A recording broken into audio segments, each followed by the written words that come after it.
This is my pink Formica countertops. It's been this way since I moved in my lovely little ranch style home. And I'm about ready to take it up a notch. Or should I say take it down a notch? Okay, let's do this.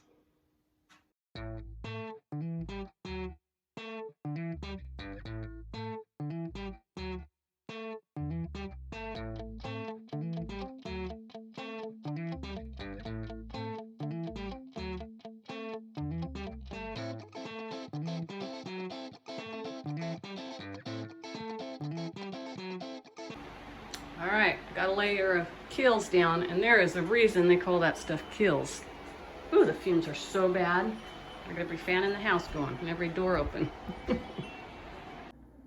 Okay, I'm laying out my penny tile, and this is a puzzle, I'm telling you. You have to have these things in the right orientation. And then, so this is what I've discovered. On one corner there's two, and on another corner there's just one. And you have to alternate these. This one goes back, if you want to get them together. That one's two, and then this one is one. So that's what I've had to do in the corners of all of these. So there's one, this one's two, and that's how you get these flowers, I guess they're called, to line up. And how this is going to work in my situation, let me show you.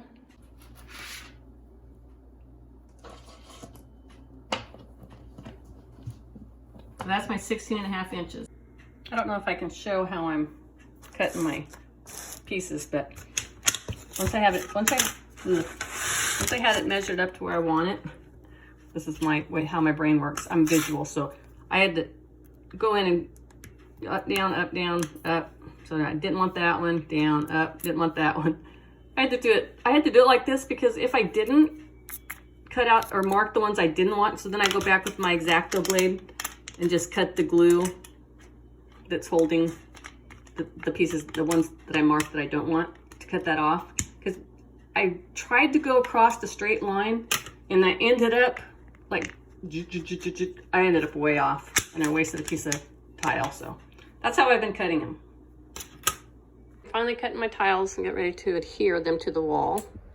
So I took a straight edge, measure the bottom of my rounds, and I'm going back and clipping the one-offs. So I'm going in, some people say go in about 1/3, but I've had better luck if I go in just about half. Line it up, get a good firm grip on it, and then snip. And I'm getting pretty straight. And then the ones that come off that are perfect, I save those in the bucket of perfect rounds, so I can go back and add them later, like that one. Ooh, that was a perfect one. So far I've been lucky. I haven't broke any. I didn't have to use the blue tape trick. Just going in just about exactly halfway. Applying even pressure. Oh, I got lucky on that one. All right, one more. One more. If I get lucky on this one, then I got another nice straight edge at the bottom of my backdrop.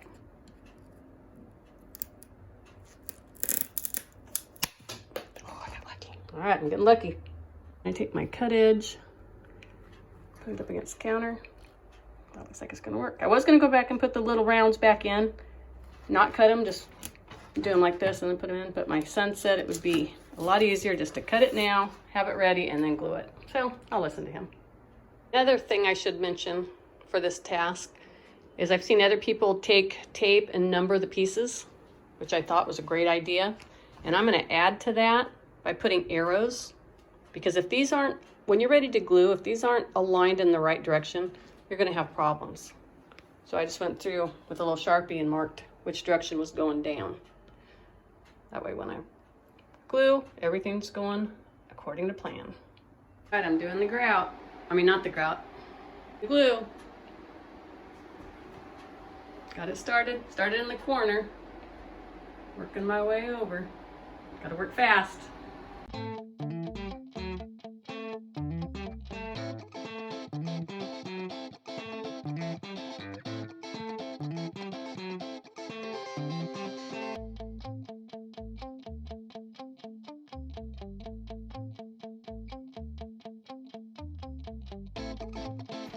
Okay, it's time for round 2. I'm going to start this section and that section.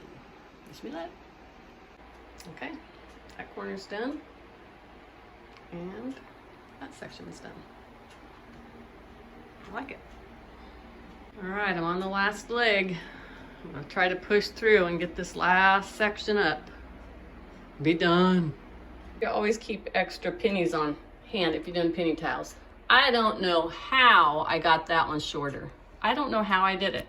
But anyway, if you have extra pennies, then you can just go in and fill in the spots that you missed. And look, you can't even tell. You somehow made a mistake. I don't know how in the world I did it, but it's an easy fix. So, lesson learned. I'm getting ready to do a small section of grout, so I'm just gonna try to mix up like a cup of, I got a cup of water, and I'm gonna dump some powder in there and make it into a paste. Then I'm gonna do my little section. The warnings are horrible. I'm scared to death. I'm wearing a mask and goggles. Is that better? Made it a little thicker.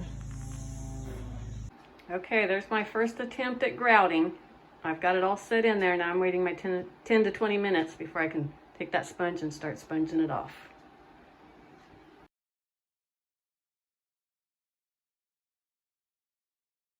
So I chose a darker gray and I went back and re-grouted over the top of the lighter gray. I made it this far. You can see my lines here. That was my learning curve. That's actually grouted. I just put in my first pass of grout, wiped off the excess, and now I'm gonna let that cure, and then I'm gonna go back and wipe off the haze. And I'm getting ready to tile the next section. That's gonna be a big section. It's hard to know how much grout to mix up at a time. You only have a certain amount of hours before it gets hard. There we go.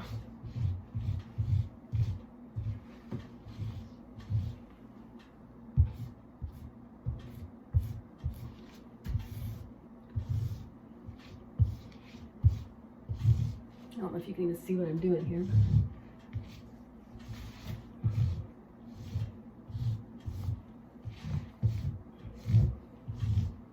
Okay.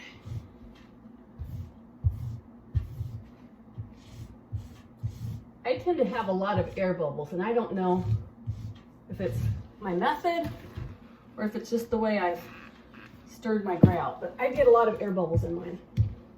I spend a lot of time going back and trying to fill those in. Maybe I waste too much time doing that. I could probably go a little faster if I just don't worry about those till the end.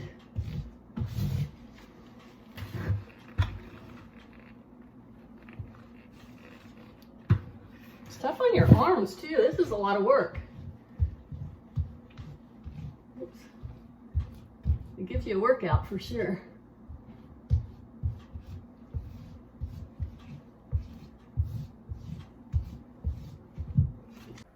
You can see all the extra grout that I have on there that I couldn't scrape off with the trowel, so I'll have to be sponging that off.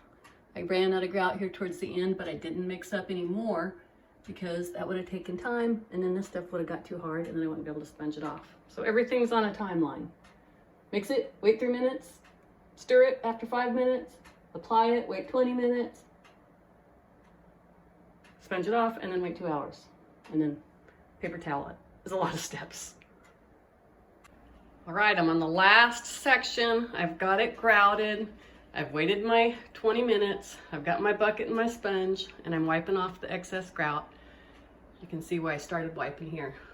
Make sure you turn off your power before you start sponging around these outlets, because it will drip water. So here's what I've learned. On the first pass, see how there's still a lot? You want to get as much of that off with your float as you can. But once you start wiping, you get a lot of it. Keep wiping. And then whatever you don't get, if you don't want to wipe too much, because then I find I get these little pinholes. But you can come back even after like an hour, and you can wipe up some of the little chunks that stick, like, I don't know, like maybe that little piece there that stuck.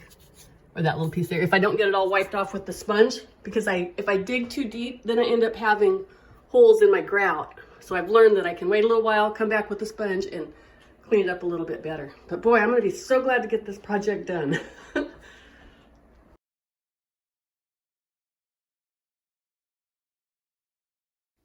No, it's not perfect, but I sure like it better than the pink. I just finished the last of the caulking around the bottom, and now I'm going to Home Depot to get some new outlet covers because the old off-white covers just aren't gonna cut it. Fun project. Well, here's the finished product. Kitchen's all put back together, and I have to say, I really love it. So much better than solid pink. It was a long project. Thanks for watching. I hope you learned something.